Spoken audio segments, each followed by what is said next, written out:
Hey guys, my name's Nick, and today I'm going to be showing you how to play disc golf. Specifically, I'm going to teach you how to throw a distance driver. Now, you may or may not have heard about disc golf. Over the couple years, it's been gaining more popularity. Yourself or your friends or family might play it, but do they play effectively? And by effectively, I mean, do they know how to properly throw a distance driver? Now, in disc golf, there are three main types of discs. There are putters, what are used for close to the goal shots, usually within 25 feet. They're a little bit thicker and they fly in the air a little bit slower. It's a more controlled throw and it's easier to score in the basket. Next, we have a mid-range driver. These are used when you're already on the fairway and that you're just trying to get as close to the goal as possible. Next, we have the distance driver. Today, I'm going to be using what's called a nuke. It's one of my favorite distance drivers, and a nuke is able to fly usually anywhere between 300 and 480 feet, and I actually have a flight path diagram for you guys to show you. So if you look closely, you can see that as this disc is thrown, it flies up to about 450 feet and starts curving to the left. Now, every disc has its own certain flight path, and each one varies just by the weight of the disc, the type of plastic that the disc is made out of, and the throwing ability of the player.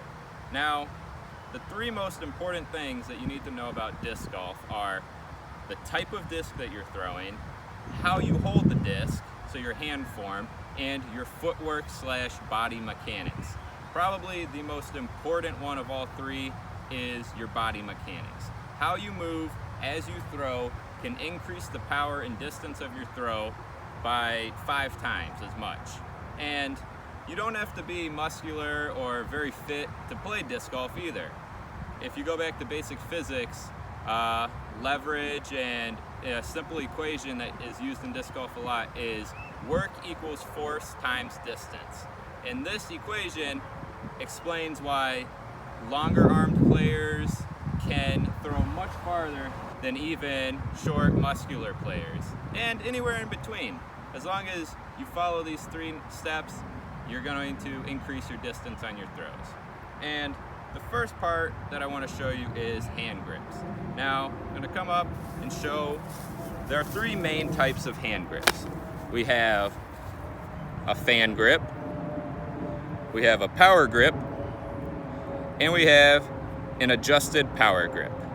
Personally, I like to use the adjusted power grip. It's most comfortable to me. It allows me to get the farthest distance out of most of my throws, and I'm much more accurate because this disc, it tends to float a little bit to the left. So I'm predictable with it, I have good distance, and it's comfortable for me. Everyone's a little bit different, so you just have to go and feel out different grips for you.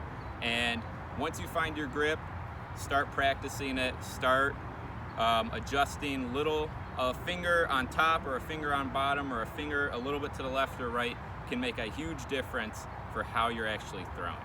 The second step is footwork and body mechanics.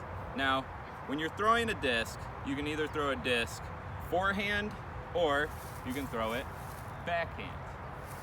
For the nuke, this is a forehand disc. So I'm going to be facing this way. I'm going to have my feet planted straight. I'm going to be in an athletic stance. My knees are going to be a little bit bent, and my upper body is going to need to twist.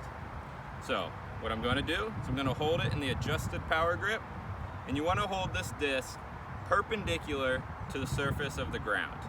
That's how you want to start off. It allows you, as you move your body, to when you turn, that disc is supposed to be parallel to the ground so that it flies perfectly straight. If you're a little bit too much this way, you're going to fly far left. If you're not enough, you're going to fly far right. So basically, you want to keep it perpendicular to start, parallel to end. And all you need to do, take a couple steps back, you'll be on the tee pad. You have about 10 feet of the tee pad to get a little bit of a running start. So step back just a little bit. Have your certain grip, whichever one that you prefer. Hold it perpendicular. Look towards the goal. You want to keep your body straight.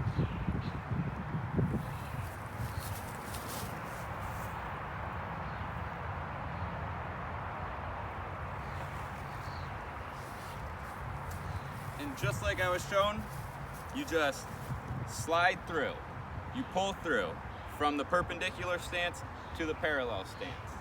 Now, that was a little bit to the right. I released that a little bit too low, but with disc golf, practice makes perfect. And if you follow these steps, you can effectively gain distance on each of your drives and be more accurate and make it closer to the goal. Thank you.